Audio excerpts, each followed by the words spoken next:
Hello viewers and welcome to the eSeniors GT3 Championship taking place at the wonderful Spa. A challenge? Well, it is a challenge because we have it on a 5-time multiplier. It's a 65-minute race. There is mandatory pit stop for fuel and for tyres, and it starts at 10 in the evening. So that basically means it's going to finish in the early hours of the morning. The big difficulty there is you've got a pit stop overnight. Tyres are going to be an absolute issue. So not only are you going to expect to try and keep the car on track, you're going to have to do a pit stop, come out and carry on pushing. Have a quick look at the table. We already know this group has been won, but what's more important is second place is yet to be decided. Second place is currently between Stefan Buckley and Richard McKay. Depending on where they finish, could have a big impact on their total score towards the end. It really is only second or third place we're fighting for, and I can see Stefan is on the server, and I'm just seeing if I can see Richard on the server, and I can see Richard on the server. So what that means is that the second and third place racers are going to fight it out. Now Don Queen is, as we know, the winner. He is going to be racing, but I have been informed he's been having technical difficulties and he may well start the race and he might end up not finishing the race purely down to technical difficulties. That'll have no impact on the outcome. So without further ado, we'll go to the stream, we'll jump on board and we'll go with Kenneth.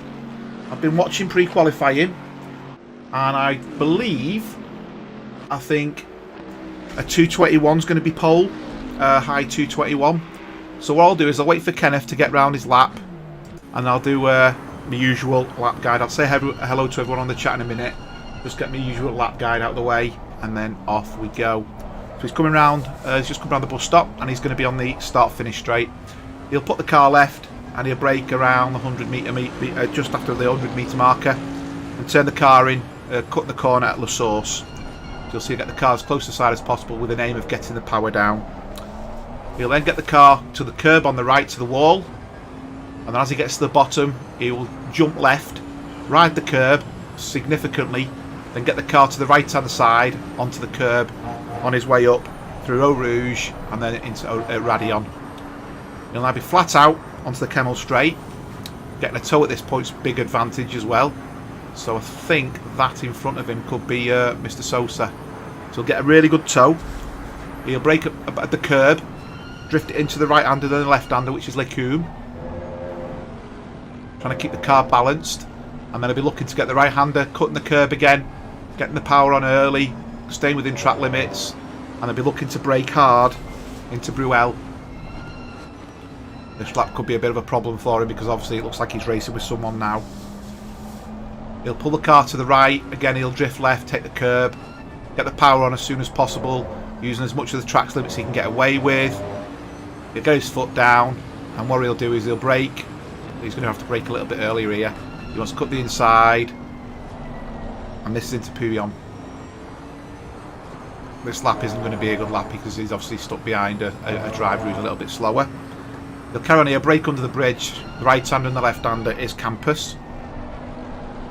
Again, he'll take the curb on the left, get the power down as soon as he can. Brake at the curb in on the left hand side into Stavolo. He'll cut the corner on the right, get the power down and drift to the left as much as possible within legal limits. And he'll hug the curb as much as possible on this right hander into Paul Frere. He should get a good run here. And this is the quick section called Blanchimont. He really could do with passing that car if he wants to get a good lap. This could be detrimental to his lap. Car's going to cross. Flat out there. Both cars gone wide. Braking just after the white line in the road. Hard braking. Getting the car to turn in first gear. Getting into the bus stop. Into the left hander. And that's it. That's a lap of Spa. So quick hello to the chat. Hi Lee. Hi Terry T. Hi Peter. Hi Steve. Hi Derek. Hi Chris. Hi Krista.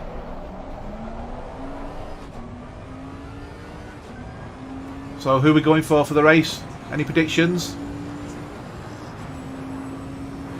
Just realised I've noticed me Christmas tinsels in the wrong way in the place. I'm just going to move me fastest lap banner over ever so slightly, so just so you can see it a bit more. There you go. And you can see there Mike Mileski with a 2:24.2. Not seen Mike in a long time actually. Good to see Mike back. We've got Andy. Hi Andy. And Frank's joined us as well. Frank, hope you're well. And you've recovered from your trip to the hospital. You did say the meds seem to be working from a painkiller perspective, so I hope that's the case.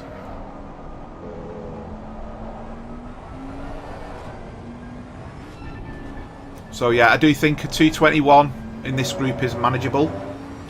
But I think it'll be a late 2:21. I don't think we'll see anyone under 2:21.5, possibly under 2:21.6. But I do think there's going to be a build-up of drivers in the 2:23s, 2:24s. Your money's on Buckley, Krista, okay? So just looking at where Buckley is at the moment. Stefan Buckley has done a 2:21. There you go, that's the lap time I was expecting. He is going slightly quicker, but he will lose this because you always get quicker off that corner. And usually you end up drifting it, and he's lost a bit of time now.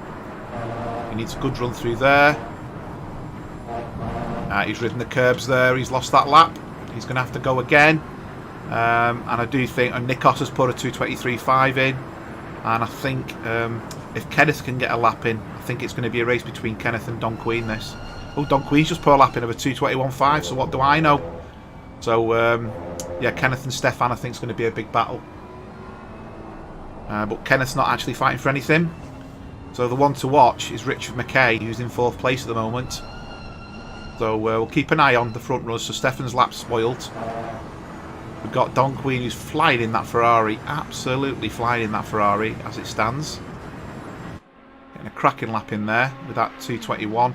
He's up ever so slightly. Nothing to have a song and dance about. I will keep an eye on his split. Yeah, he might end up a 10th up. Yeah, he's a 10th up at the moment, but I don't think he's going to end up much more with that. It's very difficult to maintain through this section here and actually make any good leeway. And I think he's down now. The time's starting to roll off a little bit. It's so difficult to get what I say is the perfect lap. And we can see Kenneth now is in the 21s. So we've got 3 in the 21s. We've got Don Queen 2:21.5, Stefan Buckley 2:21.7, Kenneth 2:21.7. They are close. 8 thousandths of a second. Sorry, 12 thousandths of a second between them. And Billy Stewart with a 2:21.8. So 4 quick drivers there. Then we've got Nikos in 5th place with a 2:23.5 and Richard McKay with a 2:23.6. So all to play for this, for the 2nd and 3rd place guys. I mean, really, Stefan I think has just got to finish in front of Richard and hope there's no penalties. If there's any penalties in it, that could come back and haunt the drivers. But we shall see. It's a long race. A damn long race. I am running solo today as well, so my intent is not to miss anything. But it's easily done. There's a lot of information I'm looking at the moment. With 22 cars racing on track, I've got quite a lot to keep an eye on. But I will try my best. Yeah, you can see now. So Stefan is running on purple. He's 3 tenths up at the moment, is Stefan. This will put him into pole. Am I saying about below 2:21.5? I might beat him with words. But we shall see. Obviously Stefan has taken a 40-point hit for changing to the BMW. So what does that tell you? If he hadn't took the 40 place hit, I think he'd have been leading. The downside is, as you all know, these guys are probably going into Group 2. And that's where your 2:21.5 needs to be a 2:20, something like that. You know, I mean, don't get me wrong, 2:21.5 and a 2:21.7 in Group 2 is very, very quick and would easily put you in the top 10. Easily put you in the top 10. Now, saying that, when the guys who are going to go into Group 1 move out, that makes these lap times look really attractive. But don't forget, some guys are going to come down from Group 1 into Group 2, and they're the ones that you expect are going to be fighting for at the top of the table. So we'll see anyway. And just because a driver's not necessarily got in the top 4 or top 5 doesn't mean they won't get promoted, because we're looking at, say for example, Jorgen is a really quick driver. Even though Jorgen's not finished in the top 4, top 5, he will potentially end up jumping up anyway just because of his speed. I think this, just looking at what you're saying there, Andy, the drive-through, possibly stop and goes for speeding in the pits, but they're not really going to give you a penalty. They're just going to give you a position. And the reason why I say the penalty is important is the penalty can actually affect your table. Right, I'm just going to jump back because he's had a bit of a problem here and he's lost his lap. So Kenneth was ahead and was looking really quick, but he's now losing his lap. He's only 1/10 up, so he's coming towards the end. So the situation is, obviously, if you look at Stefan, his score at the moment is his highest score he can achieve. Now, whether he finishes or not today, that's the score he's going to get. But let's assume him and Richard McKay both drop out, but Stefan gets a penalty, and this is all hypothetical. I'm not shouting Stefan out for anything here. If he doesn't finish and there's a penalty, he will get a table penalty, because the penalty can't be applied on track, and that table penalty will cost him. So it's extremely important that the drivers don't get a penalty that affects them from a position perspective, and that they finish. Especially second and third place driver. Don Queen doesn't really matter from that perspective. You know, Don Queen's clearly won this, but you know, it's one of them really. It's understanding what the opportunities are. So Peter's saying that exactly the same thing. So because the way it works, Peter, it's your best 12 scores. The best 12 scores Don's got at the moment. Even if Stefan wins today, Stefan will lose his next lowest score. The differential between Don and Stefan means that even if Don doesn't race or doesn't finish today, that differential will not allow him to catch Don. Bizarre to think, but that's how it works. Hi, Frank. Quite clever, because it means that when you start getting into the last 2 or 3 races, you really know where you are with this. And I've been working on the spreadsheet for next season, and the spreadsheet does it all for you. So next season it's a little bit easier. Yeah, it's like all the group races have been confirmed now. Hi, Mikhail. You know, Group 1, Group 2 and Group 3, because they'd accrued enough points, which warrants the last race unnecessary, to be honest. And I think that's a credit, because the racing's been so close. You can see there Kenneth's done a 2:21.2. That's definitely Group 2 material. Alright, let's go back to Jorgen. So Jorgen was one of the guys in the Honda I said was doing really quick laps. I think Jorgen's going to be a Group 1, Group 2 racer as well next season. So he's 2/10 up. He's going for second place on the grid, which in that Honda, I must say, is an achievement. He's lost his time now. Going on the curbs is a nightmare on this track. The other thing as well with this track, because you're running on a cold track, potentially the temperature will get down to 14 degrees during the race. Keeping your tyres warm is imperative, because you only have to catch the curb in the wrong place, or a sausage curb, you will get air loss out of your tyres. Chris Bourne pitted the other day in the GT4. He come out the pits, hit the curb and lost air in his tyre. Straight out the pits without even doing a lap. So it's so important not to hit the curbs and the like here. I'm going to jump on board with Manuel, actually. Manuel's coming to the end of his lap now. He's his best lap's a 2:29, but he's 4.5 seconds. This is going to put him down to 2:25.1, which will move him up to probably 18th, unless he can take more time off.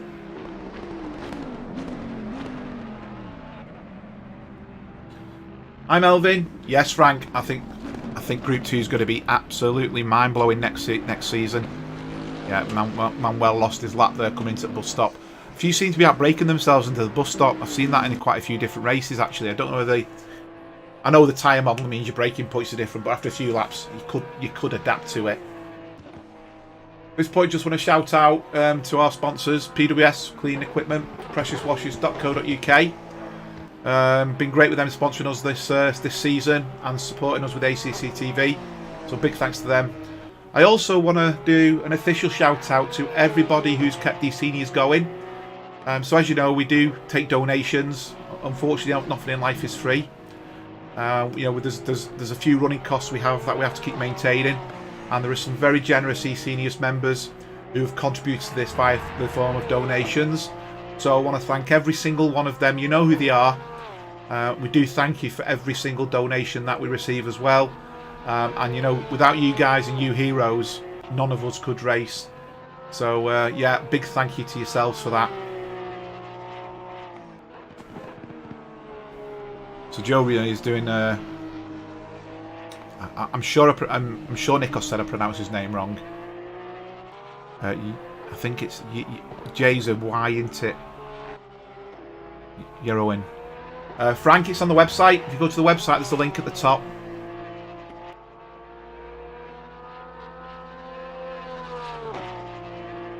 So he's going to be into the 223s here, 222s. This is going to move him up into 7th place if he can keep this together.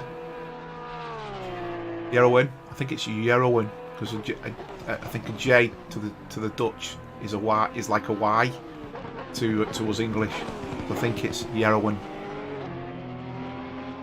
I'm sure if I've got it wrong, I'll be told again.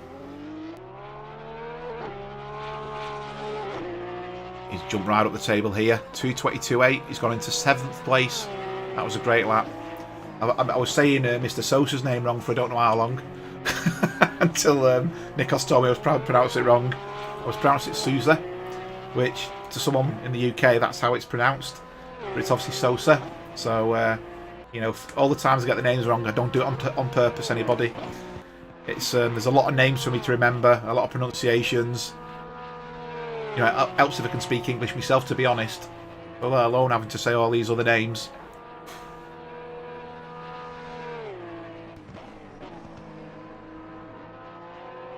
So quite a good grid today, 22. Then we're going to see quite a lot of action.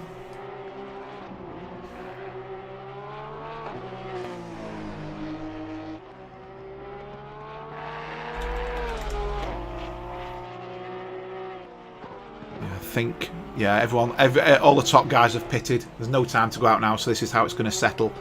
So Yeroin is now 4/10 up. Or he lost 2/10 in that one corner alone. He was looking to go into 6th place. There's a 10-second gap, sorry, a 1-second gap between 5th and 6th, between Stefan and Nikos. That's the divide, I think, between your Group 3 and your Group 2. Them guys above Nikos. Which again means next season you're going to get guys who were mid-table runners now being runners at the top.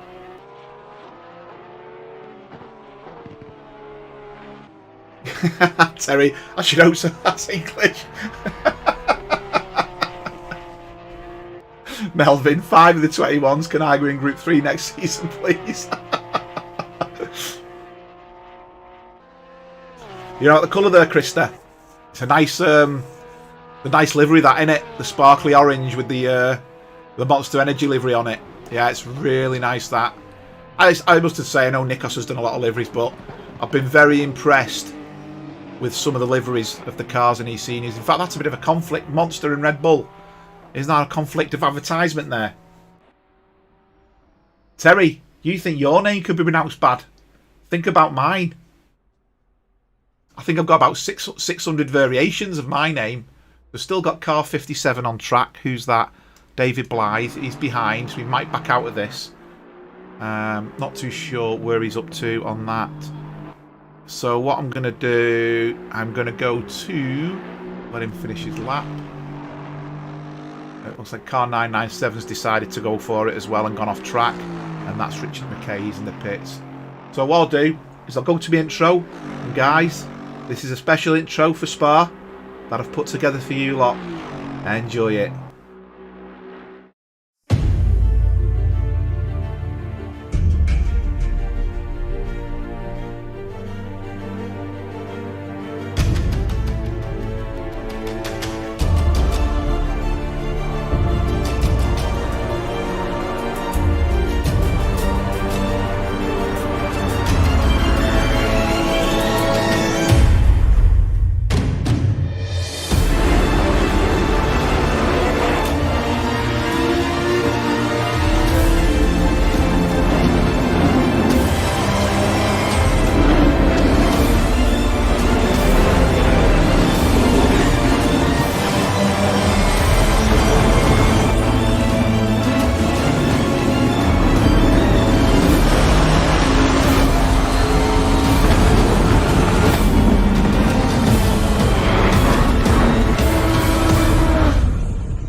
Okay, just a quick sound check. I've got Chris Bourne saying, well, he says he's dead rather than deaf, but he says he's got no sound. I suggest you turn your volume up, Chris. But I presume you can all hear me, guys. Is that right? Okay. So we'll do a bit of a quick grid walk. If there's no sound, please tell me now. All good, thanks, Terry. Okay, so pole position, we had Kenneth Lingham in the Bentley. On the second row, we had Don Queen, whose technical issues appear to have abated. Then got Billy Stewart in the Ferrari, and then Jorgen in the Honda. On the next row, we've got Stefan Buckley in that lovely red BMW, and Nikos Margaritis in the Aston Martin. Then got Jerian Woosman in the Porsche, followed by Mike Molesky, welcome back Mike, in the Aston Martin. Then I have Richard McKay in the Porsche, who's battling with Stefan. And we have Andy Skelton in the Lexus. We then have Eric Langlois in the Bentley. And we have Peter Miles in the Porsche. We then have Ian McFarland in the Porsche. And Philippe Sauvage in the Ferrari. We then have Kevin Torrance in the Jaguar. And David Blythe in the Aston Martin. We then have Uwe Weibusch in the BMW. And John Wilson in the McLaren. We then have Brian Banks in the Porsche and Mark Wyman in the Bentley. And then we have Manuel Sosa in the Bentley, and the Ferrari will go to the pits as that's administration. So there's your runners and your riders. We'll sit on board, we'll enjoy the ride, and we shall go for it. Hi David. Yeah, Chris, wrong audio.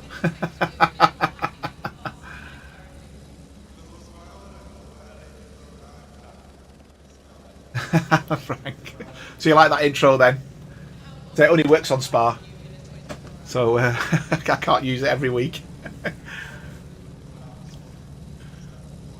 So I think this is really going to be interesting. So I'm just going to change the pit stops on. I'm going to put down the gap. And I'll also do the... let's have a look. I might just leave the gap on for now. If you want anything on the display, on the tower, let me know and I'll switch it on. But at the moment it'll show the gap, that's all really that matters.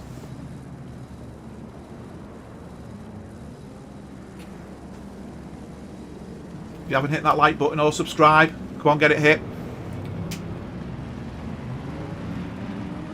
So, going to be going shortly. You can see there, Don's trying to edge his way forward. And so's Billy. Hi, Kai. Oh, look at that. They're all spaced out. Really good. Any second now. And we go. Are we going to get trouble in the first bend? Everyone's looking okay. Couple of close cars there. A bit of respect. So far, so good. Getting a bit bunched up there, but no one's hit each other. And my word, Group 3 guys have done it again. Looks like another clean start. You can see Don's looking at an earlier gap there. Billy very late on the brakes. It's pushed him wide. Again, a couple of drivers looking like they're going wide. Just keep track of this corner. Very important that everyone gets the braking points right. Otherwise, we'll have cars going into the back of each other. And again, everyone's made it through. So we'll concentrate on this little battle at the moment. We've got quite a few cars in this battle. David, yeah, Group 1 take note. That's the way to do it, isn't it?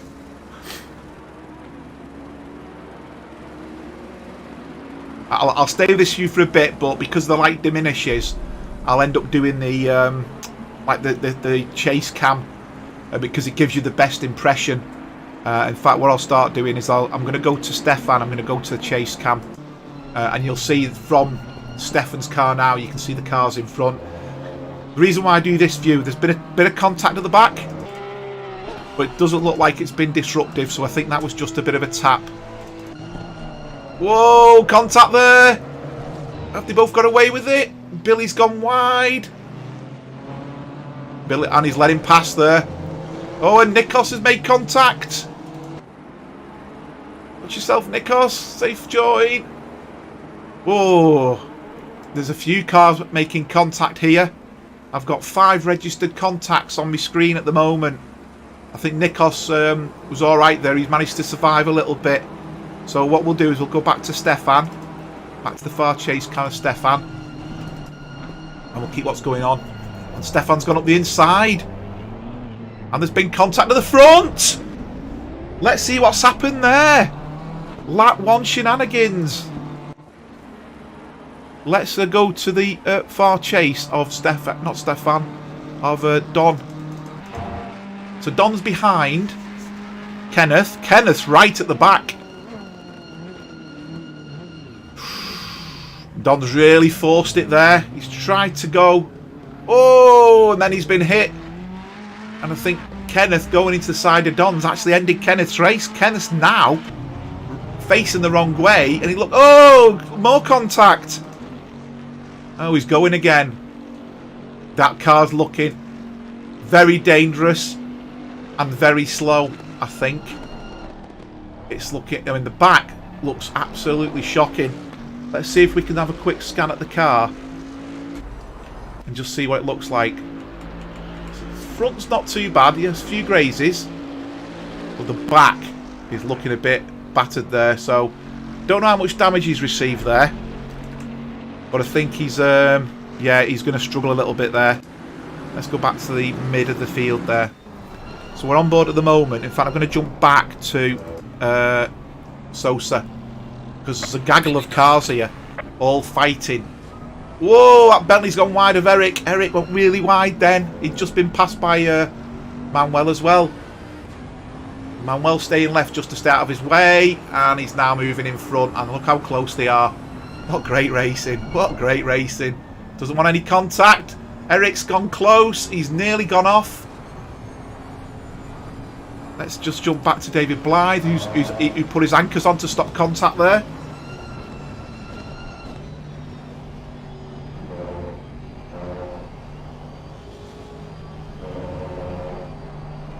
Oh, Sven, you're joking. Oh, what a shame. And they've got 3 cars in the pits. Now they've gone for either an early pit stop so they can run long. Yeah, I'm not too sure, Terry. It was very unfortunate, that one towards the end. I'm going to just go car back because Wilson's putting pressure on David Blythe here. So Wilson's, I think there's a few drivers who've really enjoyed these last few races. And there's Billy with the fastest lap of a 2:24.1. So Billy's got his Ferrari up to speed. And you can see there, that car flying up the outside. And Mark Wyman's gone wide, has he? He's decided he wants to do a bit of cultivation. And Eric Langlois looks like that's the bus stop. Oh, he's really got to get that round. Oh yeah, he's just took the wall while he's done it. Wow, yeah, David Blythe, there's been contact with David. and Eric, I think it was. What a start. Hard work, this. I'm going to jump on back with Uwe. And you can see here, he's putting pressure on... and there's been a change at the front. Billy has taken Don Queen. The pit stop window is open, Frank. It opens very early. All depends on whether they're running or not.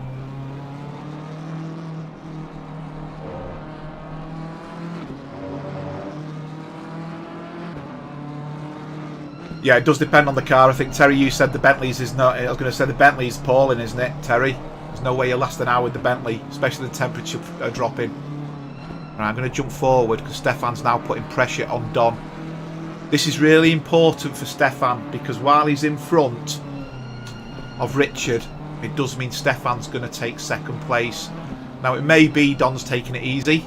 The fact that you got the two Ferraris in front now, you know, front to back. If we see Stefan take one, I think we're going to see him take them both because he'll probably just do the same move twice over. You can see there he's got a good run, but Don's going to get a run off the back of Billy there. So we've got a back row seat here.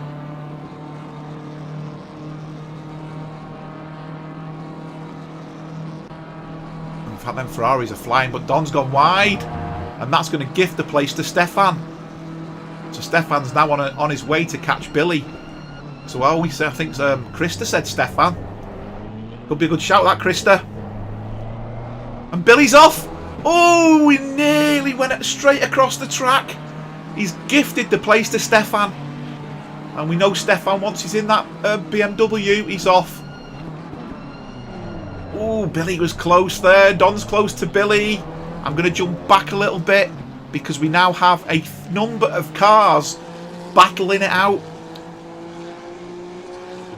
Jurgen's joined Jorgen's joined the party now.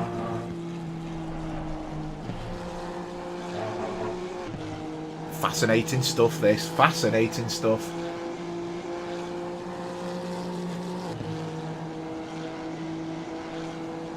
Look at this, the difference in acceleration though, that Ferrari. And Billy has taken Stefan again. He must have had a cracking drive out of Radion there. This is going to be phenomenal. There's no other battles going on either. There's something to watch. Yeah, there's actually, I tell a lie. Philip Savage has just passed Ian McFarlane. So you can see the Ferrari of Philip in front. Ian's not giving up. Ian's going for the inside. That's not really... He's too far away for that. He could have made that if he carried on with the run and the traction, but he didn't. And you can see that Uwe's still behind them as well. So Uwe's not giving up. And then behind them we've got Souza. Going to go back to Jurgen. Jurgen's really putting pressure on Don. Oh, and Don went wide thinking he was going to get hit there. So yeah, this shows to me that Don isn't interested in winning. And we've had Uwe and Ian McFarlane have both gone off. There's no contact. So that tells me it was a completely innocent contact there. But John Wilson is trying to go round the outside of Ian. But he's going to get the inside, is he? No, he's not. Oh, that Porsche has got some grunt, hasn't it? But I think we're going to see John put pressure on him, though. If he can get a good run out of here, I think we'll see John go for this. Does some good stuff with that McLaren, does John. He's another one who's improved massively. You know, as I said, you get to see them. David Blythe, actually, is behind John Wilson as well. So there's me saying there's no battles. Oh, that's getting close. Wow, that's close in front. John's really putting pressure on Ian there. Really putting pressure. He's gone for the outside, but has he outbroke himself? Oh, look at that. Both round the bus stop together. What driving.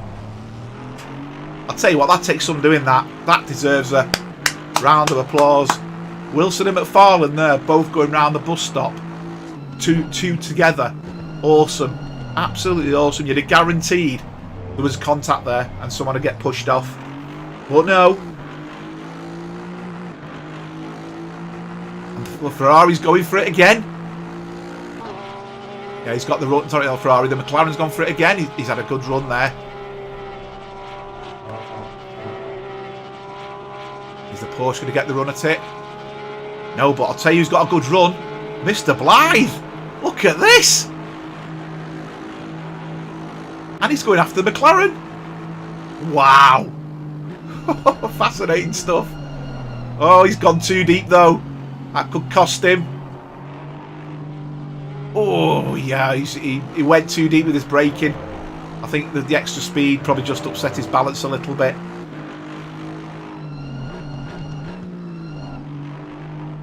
Oh, take a breath. Take a breath. Yes. A couple of drivers with obviously a few incidents. I just need to do a screen grab or something, guys, alright, because of a problem with the times on the pits. I can send this off to the software guys then, when the time on the pits doesn't really make sense. I'll send it straight to the developers. Right, I'll do that while this race is on.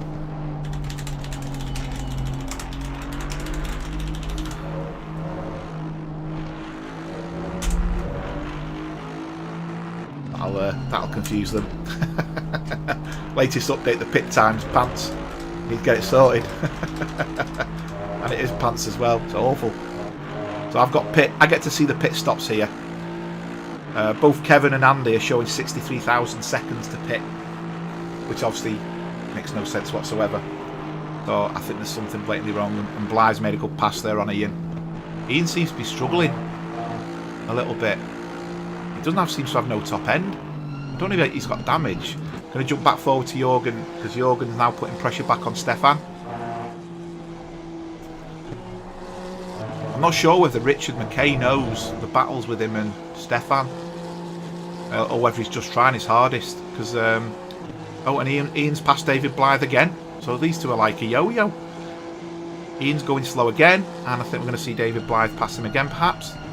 I'm not too sure at the moment. Just trying to work out what's going on.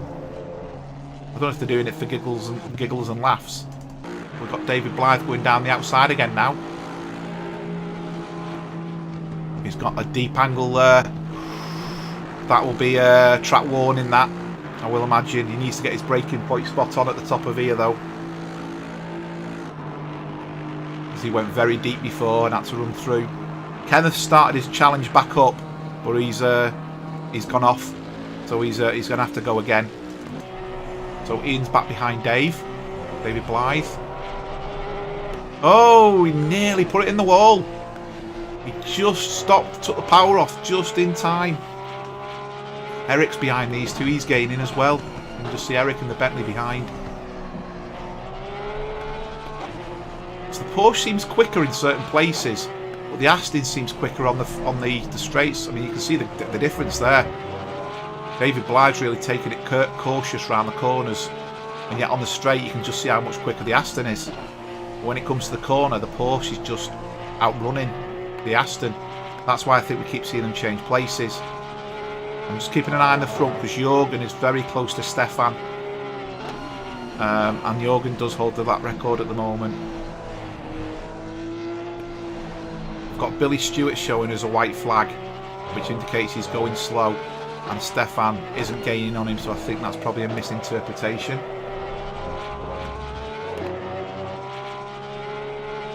Yeah, let's just jump forward again. I'll keep an eye on one of these battles. So this is the battle at the front. This is Jorgen trying to catch Stefan. Stefan did pass Billy, but then Billy got past. We've got a great battle going on here. Souza and Sauvage. And Langlois has passed Ian McFarlane. I said he was gaining. So now Eric is hunting down David Blythe. I mean, the gap David is pulling away, to be fair, but Eric's made a good move there. And Don is off. Let's have a quick look at what's happened there to Don. And he's gone to the pits. He's got it wrong at Eau Rouge and Radion. He's alright here. That's fine. He's eased off. Oh, he got a... Oh, dear, dear, dear. His car just... Oh, that's going to hurt. That's not going to buff out. Yeah, he's in a bit of a... That's a bit of a nightmare for him, that. So he's gone back to the pits there. So I'm going to go back to Jorgen. Because Jorgen's just pulled up... Stefan's just pulled a little bit off Jorgen there. So yeah, so Don... it looked like, as he's gone up, he's actually managed to get up Eau Rouge. And as he's gone into Radion, it looks like the back end's lifted. Because the car seemed to wobble. And that lift has just pushed the back end across. And it's caused him to spin. I mean, that looks like he's got his anti-roll bar a bit too tight. And that's why it was able to bounce. I think I softened the anti-roll bar on the rear to get up there. So you've got traction all the way up. Because of the camber and that. That's how delicate it could be sometimes. These three guys are flying now. Unfortunately, it is Don, yes. Great brake in there. Really gained a lot of time. That Honda's great on the brakes, isn't it? Oh, look at that drive out of there. Stefan's gone very defensive. So I don't think we're going to see Jorgen pass him here. We might get a good run. He's got the inside angle, but again, that BMW's got the power.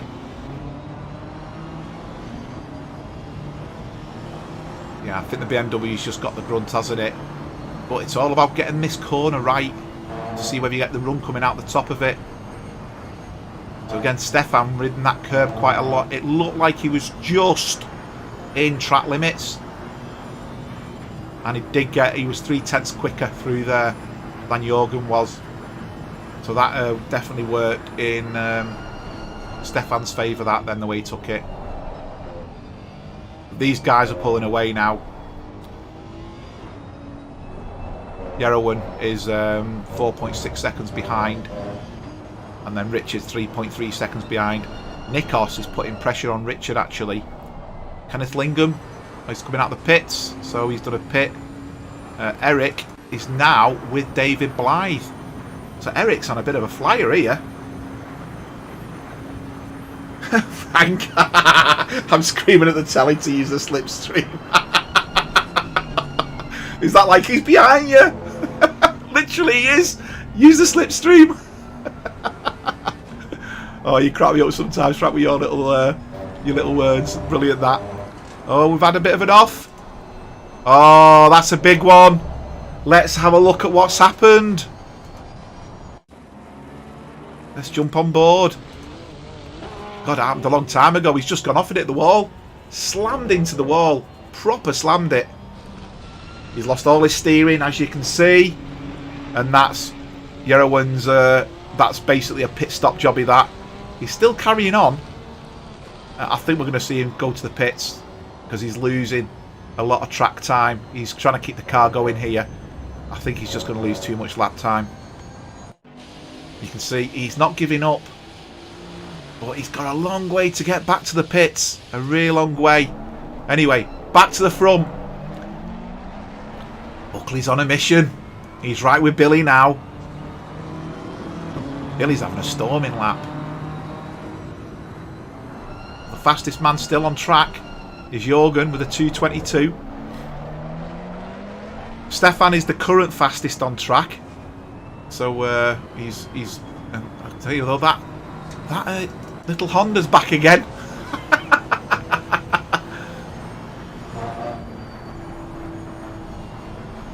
Yeah, Stefan nailed that one then. Mind you, the Honda was much better that time as well. Jeroen's, I think he's made it to the pits now. No, he's not made it. Yes, he's just got to the bus stop. I don't know how long this pit stop's going to be, but I should imagine it's a big one. Don Queens is a big one. Don's still in the pits. I don't know if Don's going to come back out again. Don has had problems with his wheel, so this could be a mitigating thing where he said it was working alright, but he might have had a problem, and that's what's caused him to go off. But the back end bounced. That to me looked like it was the game rather than technical. We jump back to Eric. Eric's still putting pressure on David Blythe here. Some great racing going on all over the track. We've still got 44 minutes to go. The clock has just reached midnight. Eric there for a dive. Great pass. David Blythe give him the space there. Didn't look it, Don. I was just saying, as your wheel gone on you, but it looked like the back end lost traction as you come up the top.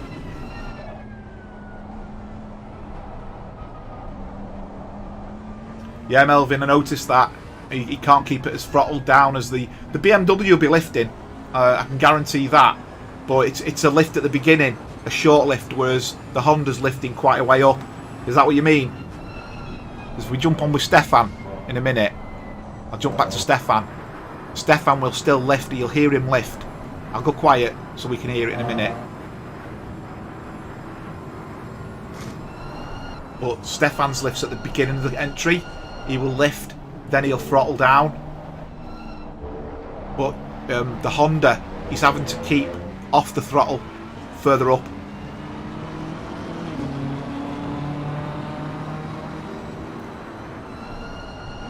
So I'll go quiet in a minute so we can hear if he actually drops it. And Billy's off wide.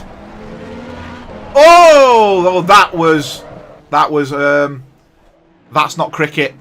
That really isn't cricket. I'm just going to see what's happened there. This could have a massive impact on the championship. Because Richard has now passed Stefan. That's the worst case scenario. Is Stefan dropping back. So what's happened? Stefan's was a big hit. His screen was cracked. That's an unsafe rejoin. That's a big impact. Really, really big impact. We're not... Oh, dear.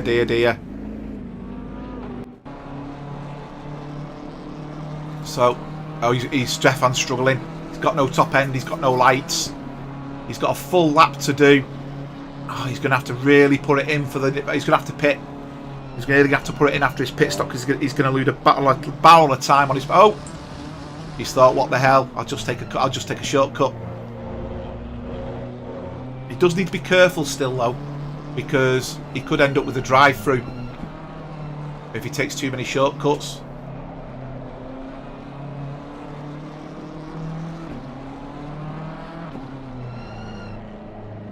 Yeah, it doesn't sound healthy at all, that BMW.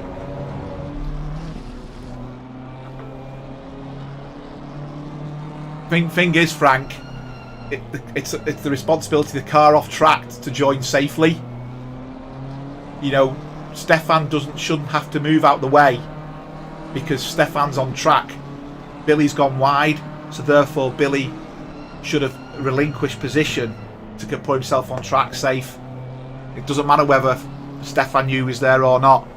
It's a safe, it's an unsafe rejoin, and that BM's really struggling. Let's jump forward to Jorgen because Jorgen's now putting pressure on Billy. Billy got off scot-free there, but I think if there was live stewarding now, he'd be getting a drive-through or a 30-second penalty.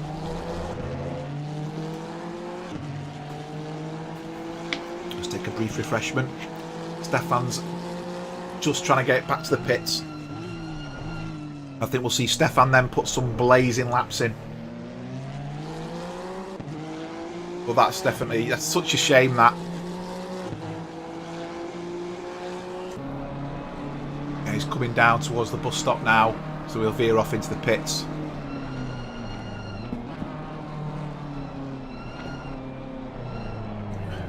And there you can see Kenneth just dived down. Crikey, Kenneth really went off track there.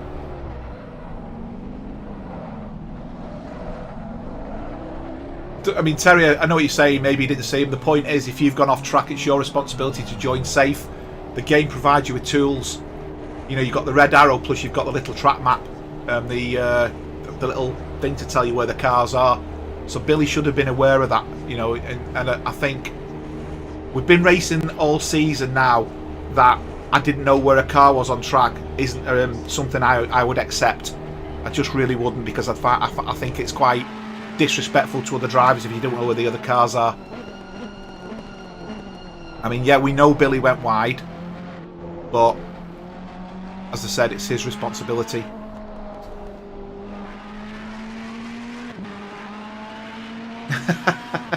No worries, Frank. Yeah, because I think, Melvin, you're right. His spotter would have said car right. And from that perspective, he'd have known there's a car to his right. And if he's still coming on track when he's heard that, well, he's looking for trouble, isn't he, really? So Philip is now in 5th place. Philip Savage is having a great race here. And Peter Miles is looking to take Philip on. Peter's having a fantastic race as well. I tell you, this is going to spoil it up a bit. Mr. Sousa, sorry, yeah. No, Mr. Sosa, not Sousa, Sosa, is in 7th place. Pedersen's still having a go at Stewart. He's gone very defensive, Billy, there.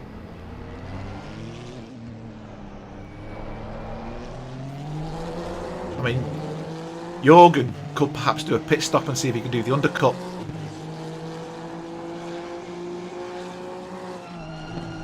That's my point, Andy. You know, what you're saying there, he could have rejoined further. That's my point. You know, he didn't have to have his foot planted either. You can see Jorgen's making a point here. Jorgen wants him. He's flashing his lights. I'm coming through. That Ferrari's so quick through there. Look at the difference. But Jorgen is eased off all the way up Eau Rouge until he hits Radion, then he accelerates. You don't have a spotter, but you can afford one. You can't afford one.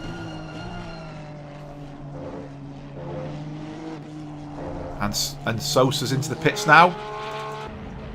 So he's getting his pit stop out of the way. Where is Stefan? Stefan's still getting repairs. He's currently been in the pit for 160 seconds. He's now down to 16th place.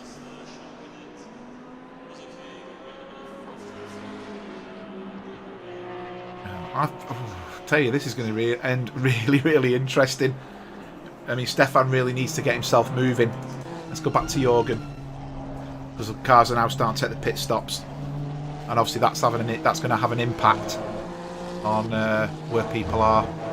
And what we don't want to see is stop and goes coming up as well. Now, ACC crew chief, it actually says in the game, sorry, in crew chief, ACC is not supported because of the shared memory. And there you go, stop and go for car 73. So car 73 is, I'm scanning down, Stefan Buckley. So if it doesn't, you know, go from bad, it goes to worse for Stefan. So not only has he had that penalty, he's now got to go in and do a stop and go again. So I think that's put paid to Stefan's 2nd place. Yeah, me too, Andy. That's all I use, the standard one. Plus I use the red arrows that appear on the screen, and I also use the Helicorsa. I use the Helicorsa more, actually. Oh, what a shame for Stefan. That's a large pit stop as well. So, unfortunately, Krista, I don't know if you're still watching, but it ain't going to be Stefan now. I quite fancy Jorgen for this. I could see Billy making another mistake, unfortunately.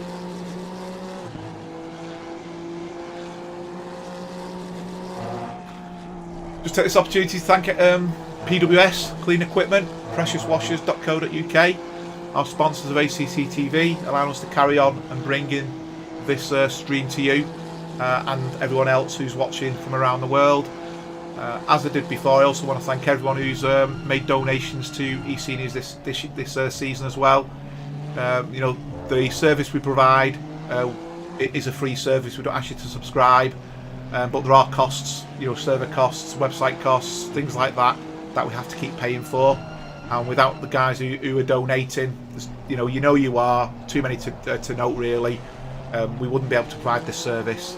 So obviously it's all purely voluntary from our perspective, but you know, without you guys contributing the donations and everyone who's donated, we wouldn't have what we have.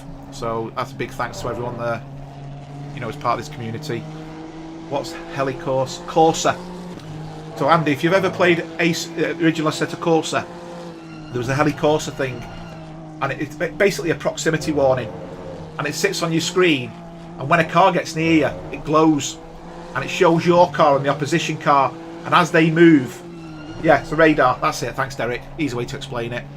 You can see where the cars are on the screen, and I use that more than I actually use anything else because it's damn accurate.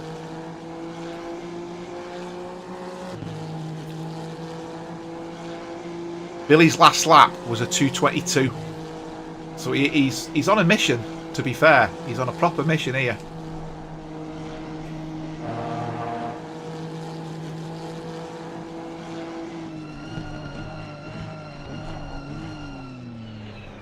Now,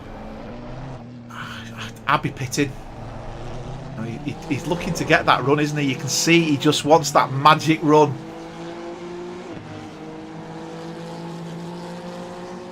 Does Jürgen, and I think he's going to go for it. I think once he's in front, I think we'll see him disappear. Personally, he's just got to get it done. Built into the game, Frank. It is, as Derek says, it's just it's the radar. Now that will have been either track limits or a warning, because his tyres did leave the track. He went beyond the red and white curb in there, so that is a track limits, but depending on whether he accelerated, whether he got a warning.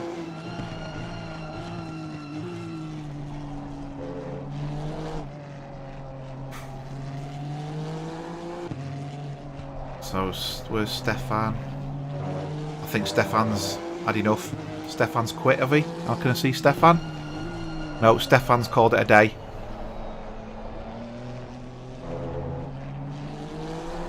Stefan's quit. Bit of a shame. Understandable.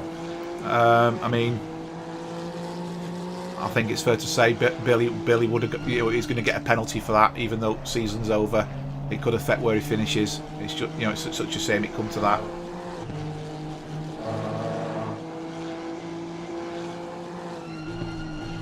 Right, let's go back to Eric. So Eric's done his pit stop. And Eric was one of the quickest at the pit stop. In fact, he was the quickest by a long chalk. So I don't know if his pit stop's valid or not. That's a hell of a pit stop if it is. Although Brian Banks' pit stop's even quicker. Brian Banks has got Red Bull in his pit. Because them lap times for pit stops for Brian Banks is phenomenal. Looking at it.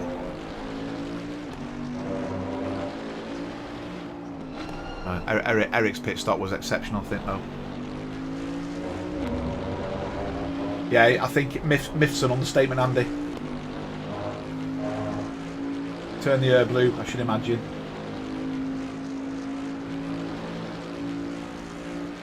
That's exactly it, Paul. To me, it's.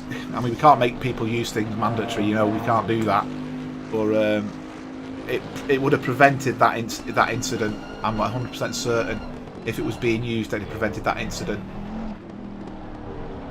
Jürgen's really dropped back now from Billy. Really dropped back. I don't know if he's pushed his tyres on the Honda, and they're just starting to bite him a little bit. Peter Miles has just gone wide where he's going again. Eric there nearly over-rotated the Bentley, trying to keep up with Mr. Blythe. Great little battle, these two. Looking clean as well. Uwe's off, but he's going again. I think he's actually just come out of the pits. Looking at that, yeah, he's just come out of the pits. Yeah, Jürgen's really dropped back now. John Wilson's now in the pits. He's getting his pit stop done. In fact, we've got a few drivers now pitting. So Ian McFarlane, who's yet to pit, he's staying out. So he's made quite a good gain, but obviously he's got his pit stop to come. Richard McKay, the top three still haven't pitted either.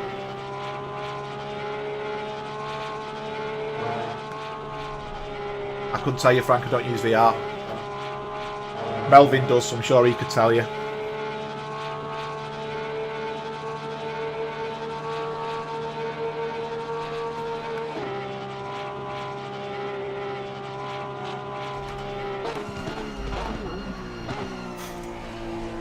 Well, it's gone a bit quiet now. Jürgen's caught back up with Billy again. Tried along board with Mark Wyman, currently in 5th. Granted, he's still got to do his pit stop. But, you know, you can only work with the tools you've got. His pit stop will push him down a little bit, but you might be able to get a couple of good laps in, bring him out 1 or 2 places further up, if he's got the run in the car and the fuel in the car. That's another thing as well, if you haven't tested, have you got enough fuel to run to the end?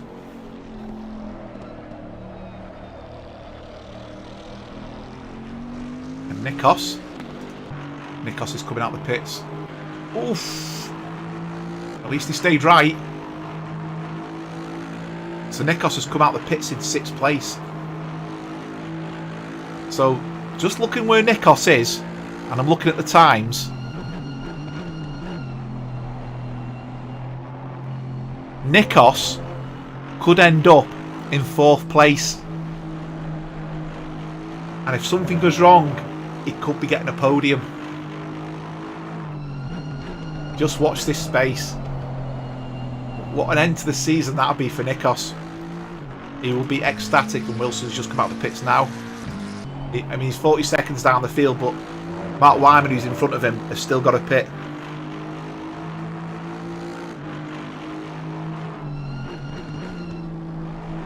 Let's see, because pit stop, I'm just trying to work out the gap differences. I can't really see the gap differences on screen to work out the differences between the drivers. So he'll definitely pass Wyman. I can't work out what the gap is between Wyman and Ian McFarlane. So that looks like about a 20-second gap.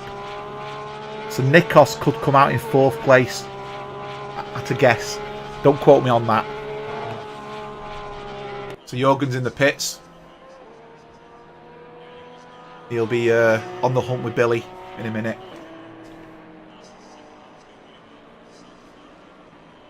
So let's see where Billy is. So Billy's way around the track now. But Billy needs to keep the pressure on.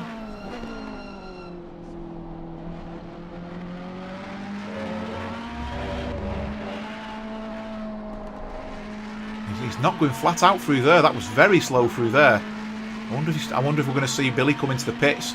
Thing is, if he comes into the pits now, Jorgen's coming out. Jorgen could put an absolute flyer in. He could jump him. He was 1.2 seconds out. He's coming out the pits now. He's got a clean run. There's no one near him. And he's behind car 66, which is Andy Skelton. So I expect him to gain. He will, Andy. And that's the other thing, isn't it? You know, I mean, I think this car was damaged. There was an incident early on where I think this car was damaged, but I think it was a tap. Now, Billy's didn't look that bad on Stefan's, to be fair. But he will have damage. And in fact, here we go. Here he comes. There's Billy. So I'm going to keep an eye on Jorgen, just to see where Jorgen ends up.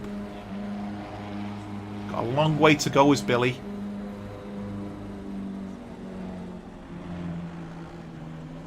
Keeping an eye on the gap. So he's still got a long way to go. But let's just keep an eye on Billy, and Richard McKay's in the pits as well. Both the top 2 guys have decided to pit with 22 minutes left of the pit window available. And I'm just looking at car number 63, which is just entering Blanchimont now. He's just come through the Paul Frere, and he's coming through Blanchimont. So you can see 66 and 63 are next to each other. So 63 is Jorgen. So that's behind Andy Skelton. He's coming up to the bus stop. This is going to be close. So Ian McFarlane, who's still to pit, is now running first. But Jorgen is coming up to the start-finish straight. Where's he going to end up? Sorry, I wanted to kick on Billy Stewart. Billy's stationary. And he's out. Oh, this is going to be close. I think Jorgen's got him here. Billy's pit was a long pit. Oh, it's going to be close, this. Ah, no, he's got him. He's got him. Jorgen's got him. Well and truly got him. You can see how much Jorgen's gained on Andy Skelton there as well.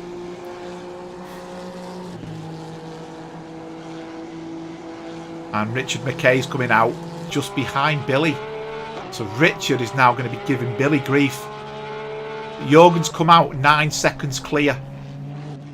Philippe Sauvage has spun it at the bus stop. Luckily there was no contact with anybody. He got away with that one. John Wilson was just going to pass him as well then. So we've still got 2 guys left to pit. And that is Ian and Mark Wyman. And that will then hand Jorgen into first place if he can keep it on track. And then he'll be followed by Billy. So we're interested to see if they can get the tyres warmed up. Well, there doesn't appear to be any more penalties coming anyway, so we'll see.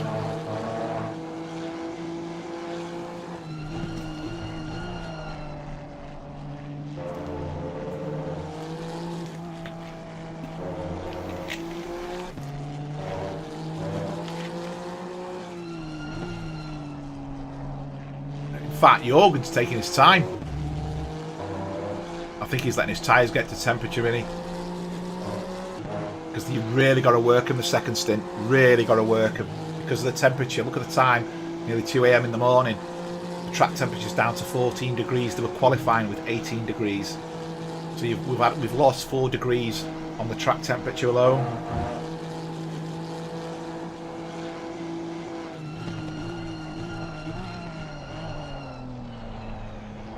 Yeah, Stefan, I'll tell you what, we couldn't believe it, mate. Really couldn't believe it. We actually don't think you've done anything wrong. From our perspective, what we saw, it looked like, I'll stress, it looked like an unsafe join from Billy, because you were alongside, Billy was off track. He come on, he bounced off, no problem. You just hit the barriers on the right and completely destroyed your car.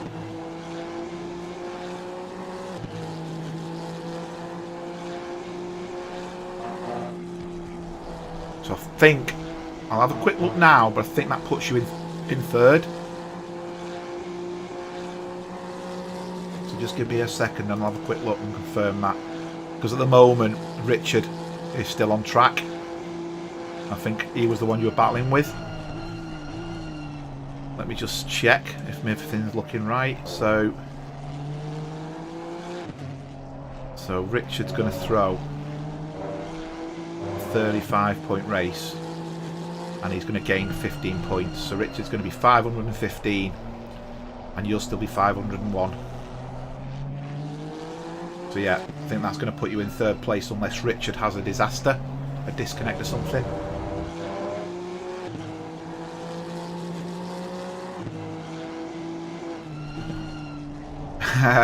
Yes, Stefan. I did say this before you were racing. Got some really fast guys going into Group 2. Your qualifying times were pretty good. You'd be up the front, you know, the top 10 easily in the current Group 2. When you consider a good chunk of the Group 2 races are disappearing into Group 1, I think you're going to be up there. And you just seem to be getting better and better as the season goes on. So yeah, I think dark horse, something like that. Going to be really interested, really interested. And whether you like it or not, I've got all the tracks worked out for the next season. I've not yet determined weather conditions, but I've got all the tracks. And I've got some great little races going on in between. Some mini championships in there as well, like 5 race championships. A couple of them, a couple of car challenges, shall we say, is the best way to describe it. And the car challenges mean we're all going to be in the same car. So I've got some interesting little challenges and races going on, shall we say. I've still yet to go through all the suggestions. I will be doing that, but I want to get the season out of the way at the moment. It's took me ages to work out the tables and get all the tables done. But you'll be glad to hear, for those who are doing the classifications next season, for each of the groups, I've done a spreadsheet for you It's all automatic. All you do is put the finish place in, and there's a calculate button. You click calculate, calculates the points and gives you the best results. So it does it all for you. So there's none of this having to add it all up manually at the end. It's all done automatically. So you shouldn't have to mess around with anything. It is less races, Terry. It's at the moment it's looking like a 10 race championship. So from that perspective, it's a lot less races, but it's going to be, at the moment it might be every 2 weeks, and in between we'll do little mini championships between now as well. So there's no, there's no, they're not compulsory to racing. Yeah, less than a week. I stream 6 out of 7 days, or I do something 6 out of 7 days. It's took its toll on me, and from my perspective, it's we need to just break it up a little bit. So I've tried to do that to consider all parties really. I'm just going to jump to David Blythe. David Blythe's gaining on Ian McFarlane here, and Eric's still behind David. So I can see David's going to make a pass in a minute, and he's looking at Uwe in front of him as well. So Derek, yeah, move over. It's tight squeeze. So to give you an idea of one of the races I'm doing, guys, I was laughing and joking, or was I? No, I wasn't. I was deadly serious about the Maserati GT4. So the Maserati GT4, as you know, has no traction control or ABS. So it's an absolute pain in the backside to race. So what I've done is I'm doing a fixed car race. So I've already picked the track the Maserati's going on, and that will be one race in one of the weeks. You don't have to come, but because my idea and my thought process, right, before people start saying, oh, not that car, is to encourage people to drive different cars.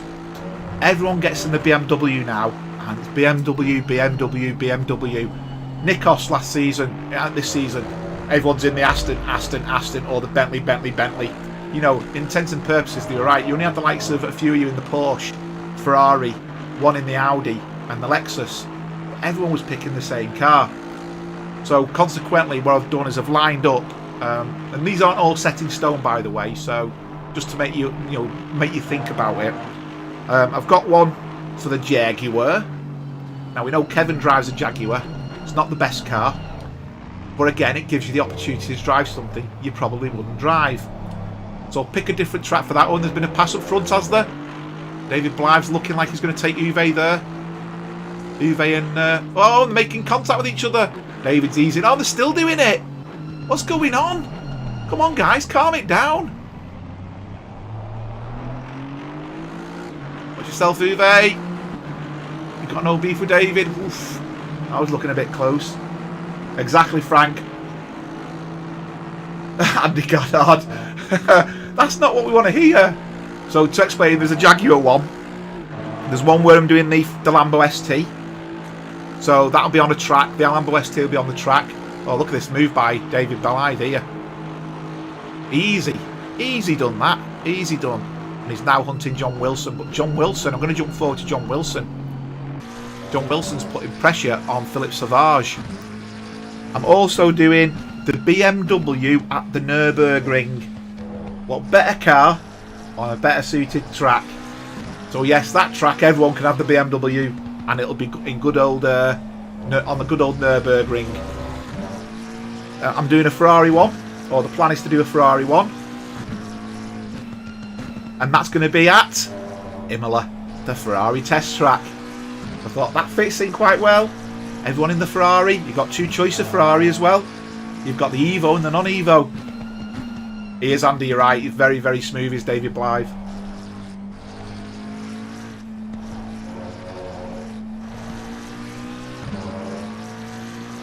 Terry have tried all them.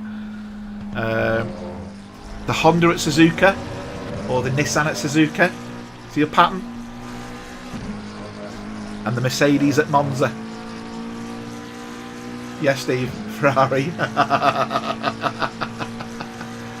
So, come on, Frank. I've just said the Merc at Monza, and that's exactly what you said. Ah, see? Already thinking about it. I said nothing's set in stone. One of the things I am thinking of, and this is where I'm going to get all the people going, oh, why are we doing that? We're probably not having a GT4 challenge this season. You know, we're trying to mix it up a little bit. But I'm hoping we're going to have a Ginetta 5-track challenge. The Ginetta's a GT4 car. We know one driver who drives the Ginetta. And the tracks are going to be all the UK tracks. So the Ginetta comes home. So the plan is the Ginetta GT4 car, limited setup. In effect, you're all on track in the same car on, you know, different sorts of technical tracks and things like that. And there's another one, Terry, the McLaren at Ulm Park.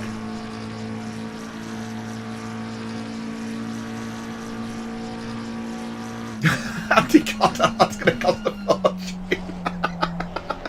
You know what, Frank? I thought of the writer as well. But I'm running out of tracks. Oh, I'll tell you what we've not got. What about the rater at Mount Panorama? Now that would be a giggle. No, you can't, Terry. You could in a Assetto Corsa. If I could work out how to do it in AC, in ACC, I'd set the server up to do it, because that would be awesome. You might be able to do it. I'll research it, because if we can do that, it's purely down to skill. I know there's some skillful drivers. The setup also contributes to that. I said John Wilson was going to catch Philip Savage here. He's having a cracking race, John. So there's the plan. It's about mixing it up. You know, the GT3 Championship is always going to be there. We're not going to change that. Yeah, you can do it in AC, Paul. I say I've not seen how you can do it in ACC. But I will look at it. He's getting a good run here, is John. A cracking run. Oh, he's easing off. He's waiting for his moment, isn't he? So there's some good little racing going on here. Gone defensive there, Philip, though. Is he going to go deep? No, he's not. He's made the pass. So he's made the corner. John Wilson's getting some really good pace out of that McLaren, isn't he?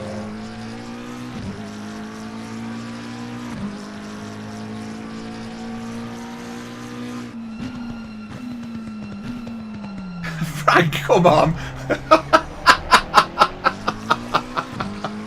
Oh dear. There's always one. And guess what? You could have guessed it was Frank. No, as I said, it's to try and give us a bit of a... Yeah, Andy, that's exactly it. Very weird.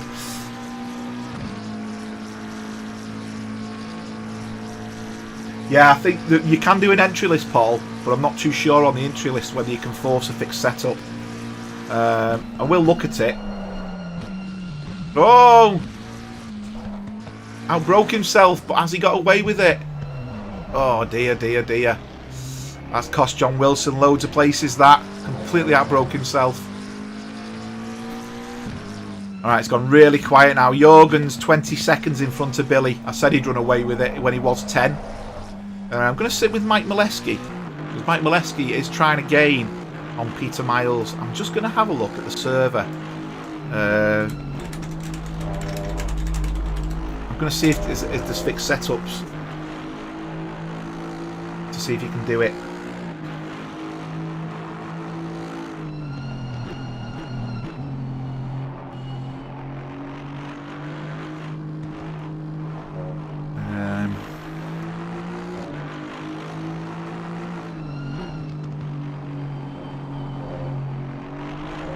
Looks like you can't do it. It's not supported. Yeah, it's been requested. But it looks like ACC doesn't support it.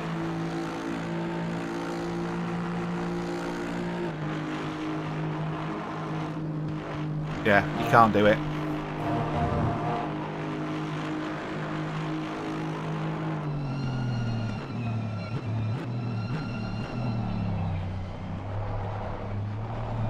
Yeah, unfortunately.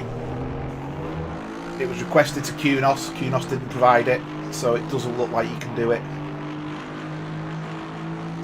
There might be certain parameters you can do. And there's been contact. And what's happened here? Let's have a look. There's been an incident. Let's go to the cockpit. I'm trying to work out where the cars are here. We're with David Blythe.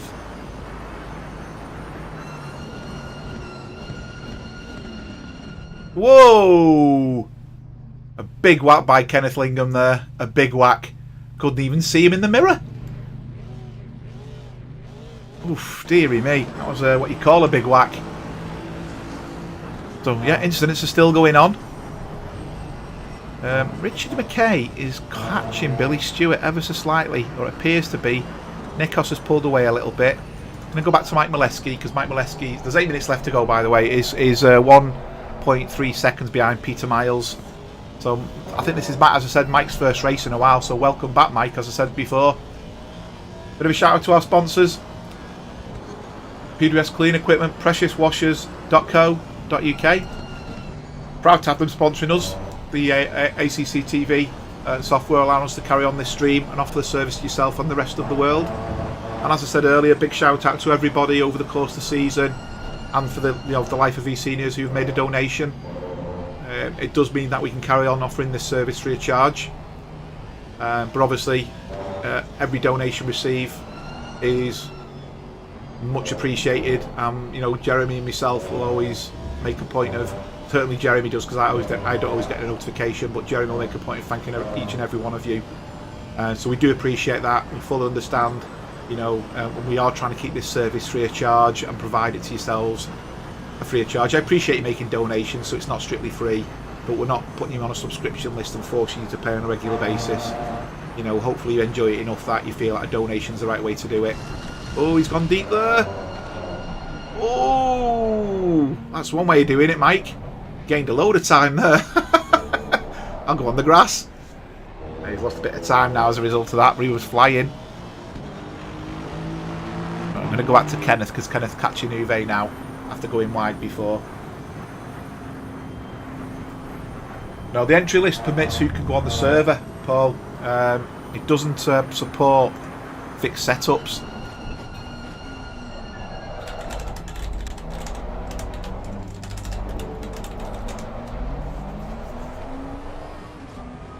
Just looking at the server manual now, so while this is going on, I've got another eye on the entry list.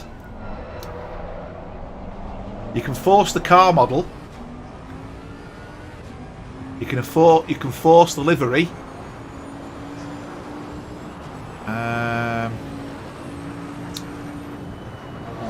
But you can't force. You can put ballast on. Or weight. So Mr. Bourne, ballast 100 kilos. Sorry, did I say that out loud? But you can't force setup. So that's all we can manage.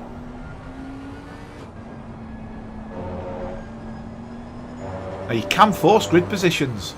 Didn't know that. What that means is, interesting point here, we could do like they do in the GT3.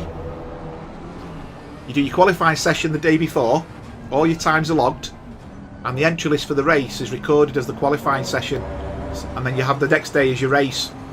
So as at the moment we spend 20 minutes qualifying, then we race for an hour. In theory we could race for 1 hour 20 minutes because we've qualified already.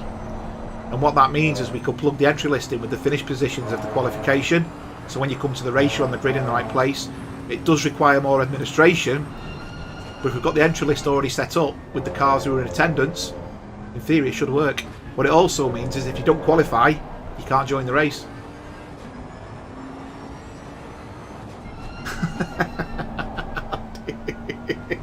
The amount of foods Chris eats, puts his own ballast on. I think he's gone because he's not commented.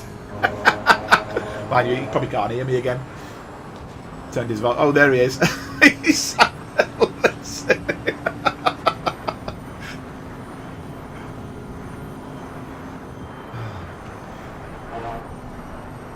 Oh, that's Mark Wyman just shooting off track there.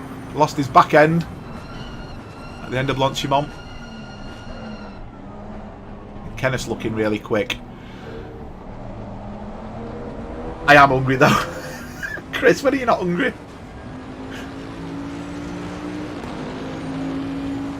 Is that why you always go in the gym? Hi Petri.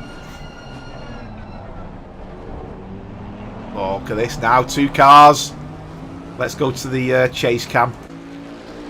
You get a view from the camera mounted on the rear wing, if you like.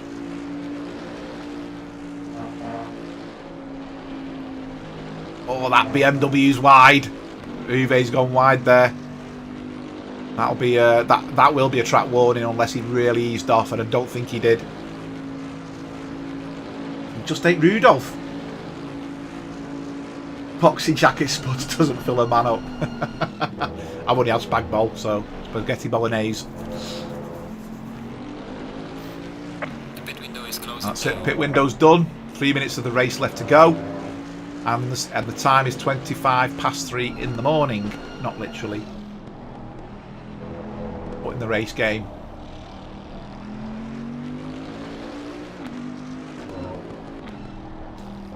Quick rundown.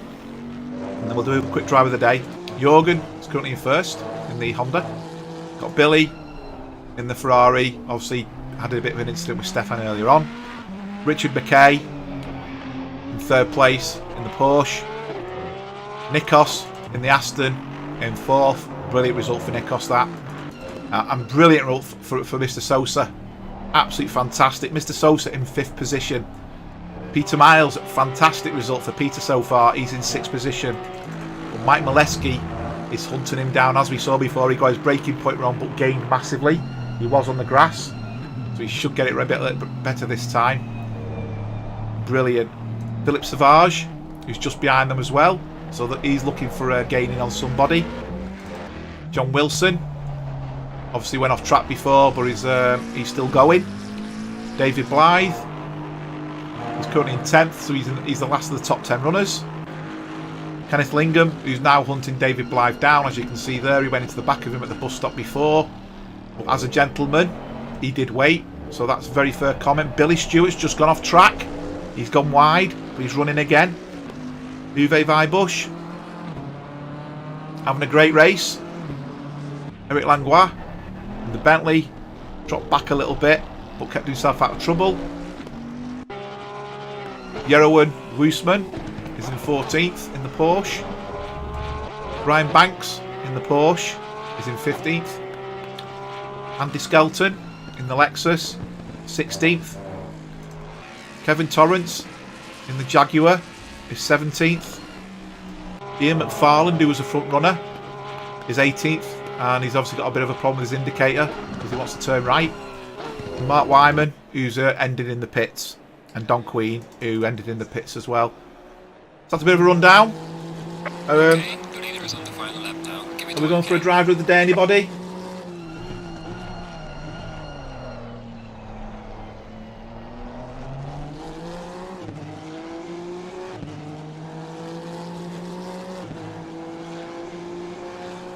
And you're all being quiet. So, driver of the day. I think there's a few options. Pedersen was my first one, so I agree with that, Melvin, totally 100%, because he's had a steady race. Yeah, very, very consistent. You know what, I'm going to give a shout out to 2 other drivers who don't really appear in the top often. Derek's got one of them, Sosa. He's going to be ecstatic with that 5th place. And Nikos has had a really good race. 1 place off a podium for Nikos. And you know, John Wilson, David Blythe, there's so many of them who've really put a good effort in. So yeah, I think it's fair to say we're going to give Jorgen driver of the day. We'll run round. But, bit of a stand up, bit of a round of applause to our Group 3 champion, who is, drum roll please, Don Queen. So well done, Don. You are the Group 3 champion. You'll have to say goodbye to Group 3 because you won't be there next season. Get your elbows out in Group 2. Well done, Don. Fully deserved. Consistency in the season pays off. Just watch Jorgen come home now.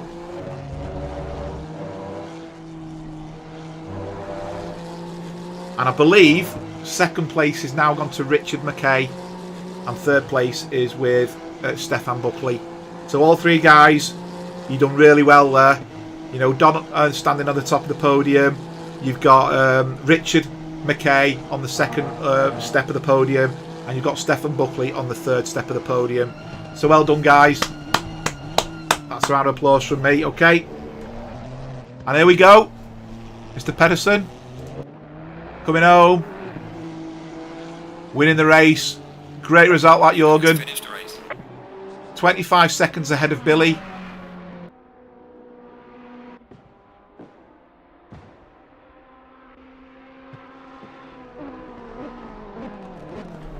Thanks, Derek. So you can see Billy's coming round towards the end now. Richard got within 2 seconds of him, believe it or not. So there's Richard. Coming home in third place. Nikos in fourth. Great result. And Mr. Sosa in fifth place. Brilliant, Manuel. Told you not to quit. You didn't. And that proves the reason why. You've had a couple of great results recently, and that is one of them. Well done. Well done indeed. I'm sure you've got a great big grin in your face and you're buzzing. And yet you're flashing your lights. Well done, my friend. Peter Miles. Another very good run with Peter there. Very good run.